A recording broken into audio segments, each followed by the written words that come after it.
Charlotte's Web by E.B. White. Chapter 12. A Meeting. One evening, a few days after the writing had appeared in Charlotte's Web, the spider called a meeting of all the animals in the barn cellar. "I shall begin by calling the roll. Wilbur?" "Here," said the pig. "Gander?" "Here, here, here," said the gander. "You sound like three ganders," muttered Charlotte. "Why can't you just say here? Why do you have to repeat everything?" "It's my idiosyncrasy," replied the gander. "Goose?" said Charlotte. "Here, here, here," said the goose. Charlotte glared at her. "Goslings, 1 through 7. "Bee, said the goslings. "This is getting to be quite a meeting," said Charlotte. "Anybody would think we had 3 ganders, 3 geese, and 21 goslings. Sheep?" "Here," answered the sheep all together. "Lambs?" "Here," answered the lambs all together. "Templeton?" No answer. "Templeton?" No answer. "Well, we are all here except the rat," said Charlotte. "I guess we can proceed without him. Now, all of you must have noticed what's been going on around here the last few days. The message I wrote in my web praising Wilbur has been received. The Zuckermans have fallen for it, and so has everybody else. Zuckerman thinks Wilbur is an unusual pig, and therefore he won't want to kill him and eat him. I dare say my trick will work, and Wilbur's life can be saved." "Hurrah!" cried everybody. "Thank you very much," said Charlotte. "Now I called this meeting in order to get suggestions. I need new ideas for the web. People are already getting sick of reading the word something. If anybody can think of another message or remark, I'll be glad to weave it into the web. Any suggestions for a new slogan?"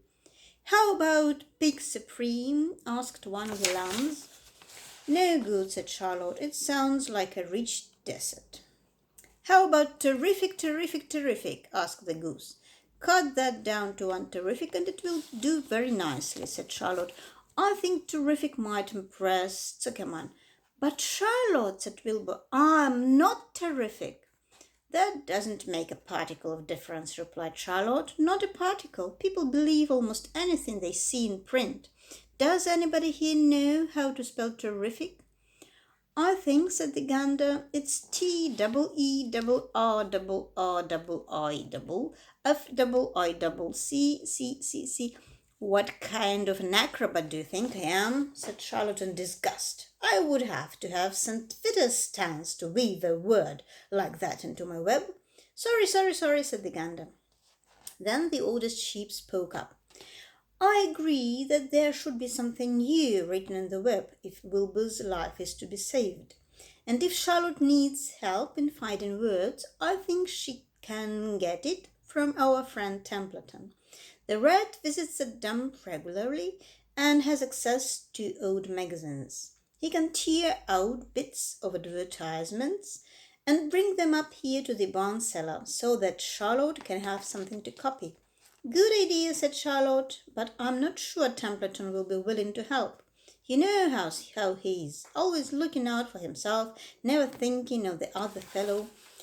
"I bet I can get him to help," said the old sheep. "I'll appeal to his base instincts, of which he has plenty. Here he comes now. Everybody keep quiet while I put the matter up to him." The rat entered the barn the way he always did, creeping along close to the wall. "What's up?" he asked, seeing the animals assembled. "Here holding a directors' meeting," replied the old sheep. "Well, break it up." "Break it up," said Templeton. "Meetings bore me." And the rat began to climb a rope that hung against the wall. "Look," said the old sheep, "next time you go to the dump, Templeton, bring back a clipping from a magazine. Charlotte needs new ideas so she can write messages in her web and save Wilbur's life." "Let him die," said the rat. "I should worry." "You'll worry all right when next winter comes," said the sheep.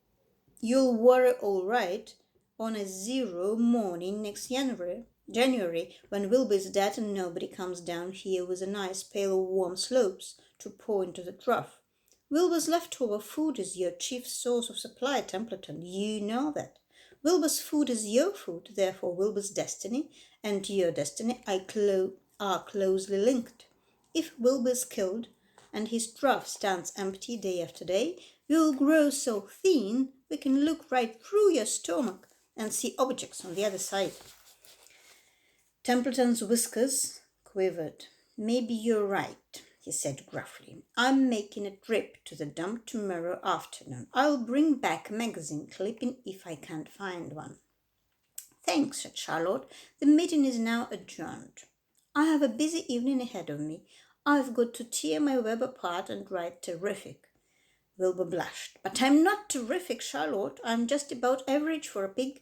You're terrific as far as I'm concerned, replied Charlotte sweetly, and that's what counts. You are my best friend, and I think you are sensational. Now stop arguing and go get some sleep.